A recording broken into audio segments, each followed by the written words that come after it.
Hi, Lariel. I'm just going to go over a quick screencast outlining the certain services that I think would be useful to you. And of course, I'll include links into the email as well. Starting with the link checker, W3 has a good link checker. You just punch in a URL and select some options and click check, and it'll run the validation for you of those links, or actually if there are any broken ones. The broken link check works really well too. You just enter a URL.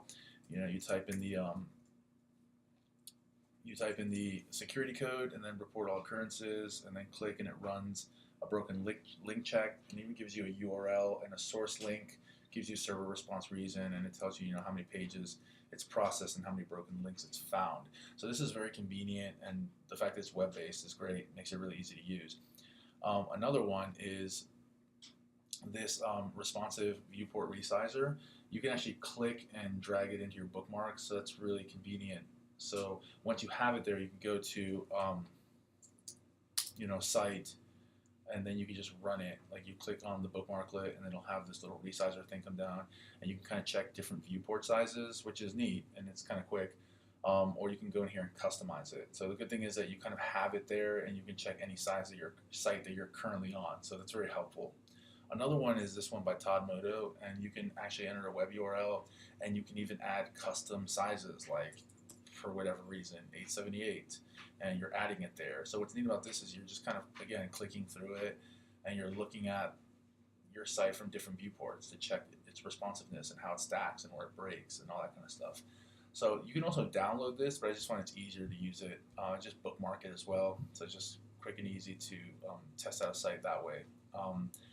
The next thing is this Responsinator. I've used it a couple times, pretty good. And so you can just put the URL, hit go, and it'll just show you what it looks like on devices in different orientations and different devices. This one has a pretty wide gamut of devices, so that could be another useful one to use on the fly.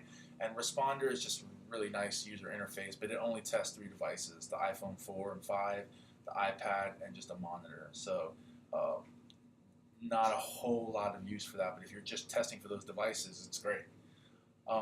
Next, we're kind of moving into the cross-browser compatibility, to which, in the email I mentioned, multi-browser versus cross-browser. Do you only really need it to work on certain browsers, or do you need it to work on every browser under the sun in every version, which is highly inefficient in today's world? But if that's the case, then obviously you do need as many browsers as possible for it to work.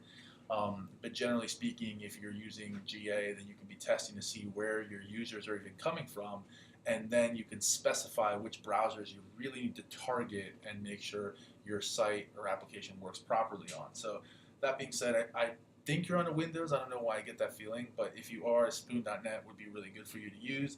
You can run these different browsers essentially for free. So that works pretty well. It pretty much spins up a virtual browser.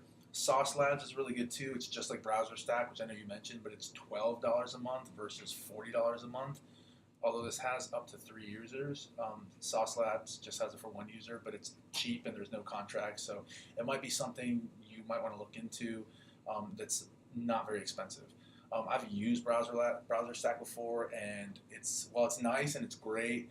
I didn't get a lot of use for the money's worth, but if you're testing cross-browser testing all the time, it's definitely a worthwhile investment, I think. Moving on to kind of like errors in JavaScript. If you're not familiar with Grunt, you should be.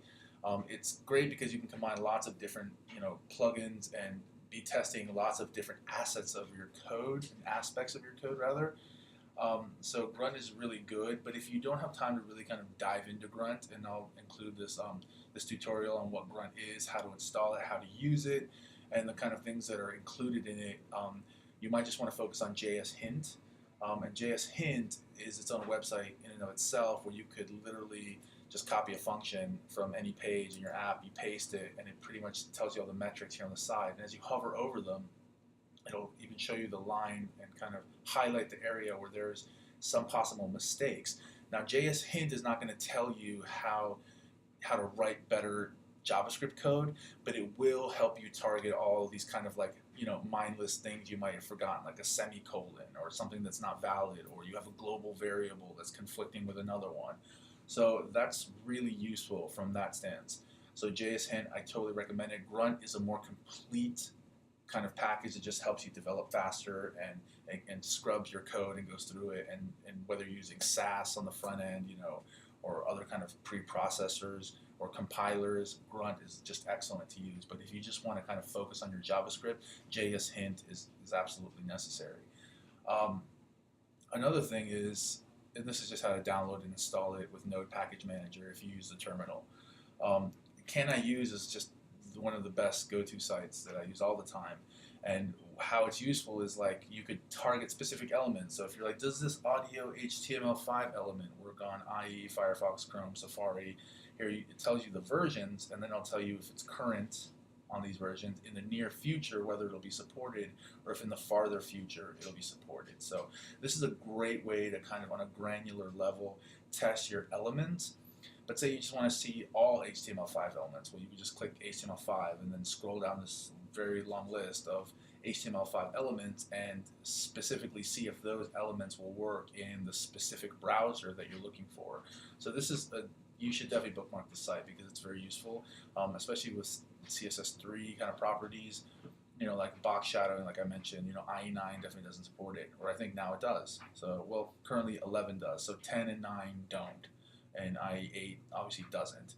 So this little key will tell you pretty much the color-coded key if it works or doesn't, or if you need to add a prefix to it like WebKit, and you'll see that little WebKit thing there. So that's pretty much in a nutshell the services that I think will help you, debug and kind of code and work through these processes of testing your site out, and I'll streamline it a little bit. So hopefully this was helpful, and if you have any questions, just let me know. Thanks.